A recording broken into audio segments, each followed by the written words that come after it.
السلام علیکم پیارے دوستوں۔ کبھی ایک امیر اور مہربان آقا تھا جس کا ایک بڑا گھرانہ تھا جس میں بہت سارے نوکر تھے۔ ان میں چیک نام کا ایک احمق نوکر بھی تھا۔ چیک اپنی سستی، لاپرواہی اور عقل کی کمی کے لیے جانا جاتا تھا۔ ایک دن ماسٹر نے چیک کو بلایا اور اسے ایک بہت اہم کام دیا۔ اس نے چیک کو سونے کے سکوں کا ایک بڑا تھیلا دیا اور اسے قریبی قصبے کے بینک میں لے جانے کو کہا۔ ماسٹر نے چیک کو ہدایت کی کہ وہ محتاط رہے اور اس بات کو یقینی بنائے کہ سونے کے سکے محفوظ طریقے سے بینک میں جمع کروائے جائیں۔ چیک سونے کے سکوں کا تھیلا لے کر شہر کی طرف روانہ ہوا۔ چلتے چلتے اس نے اپنے آپ سے سوچا، کیا شاندار موقع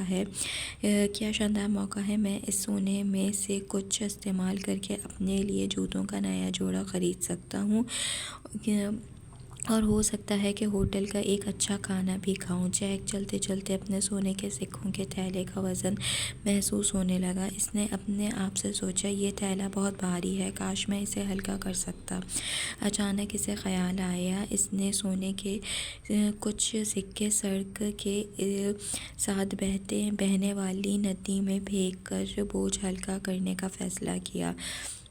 جیسے ہی چیک نے سونے کے سکوں کو دریا میں پھینکا، اس نے اپنے اوپر راحت کا احساس محسوس کیا۔ اس نے اپنے آپ سے سوچا، یہ بہت بہتر ہے، اب میں اتنا بوجھل ہوئے بغیر چل سکتا ہوں۔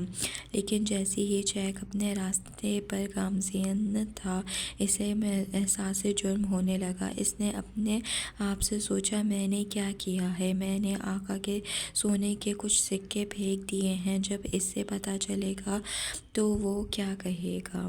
جب چیک بینک پہنچا تو اس نے سونے کے باقی مانند سکے جمع کروائے اور مالک کے گھر واپس چلا گیا۔ لیکن وہ احساس جرم میں مبتلا تھا۔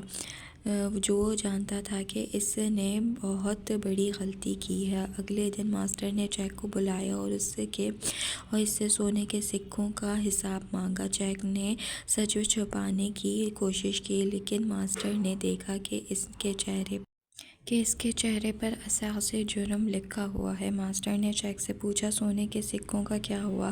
تم نے ان سے کچھ دریا میں کیوں پھینکے؟ چیک نے شرمندگی سے اپنا سر جھکا لیا اور اعتراف کیا، مجھے افسوس ہے ماسٹر، میں بے وقوف اور لاپرواہ تھا۔ میں نے سوچا کہ میں سونے کے کچھ سکے اپنے لیے استعمال کر سکتا ہوں اور میں نے اپنا بوجھ ہلکا کرنے کے لیے باقی کو دریا میں پھینک دیا۔ ماسٹر مایوس اور اداس تھا۔ اس نے چیک پر ایک اہم کام پر بھروسہ کیا تھا اور چیک نے اسے ناکام کر دیا تھا۔ آقا نے کہا، چیک تم بے وقوف اور بے وفا ہو گئے ہو۔ تم نے آقا کے سونے کے سکے ضائع کیے اور ان کی امانت میں خیانت کی ہے۔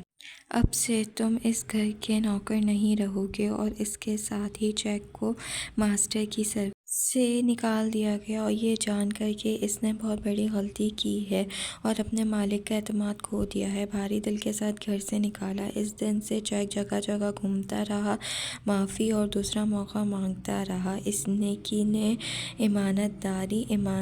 ایمانداری اور ذمہ دارانہ رویے کی اہمیت کے بارے میں ایک قابل قدر سبق سیکھا۔ یہ تھی ایک بے وقوف نوکر کی کہانی جسے بہت پچھتاوا تھا۔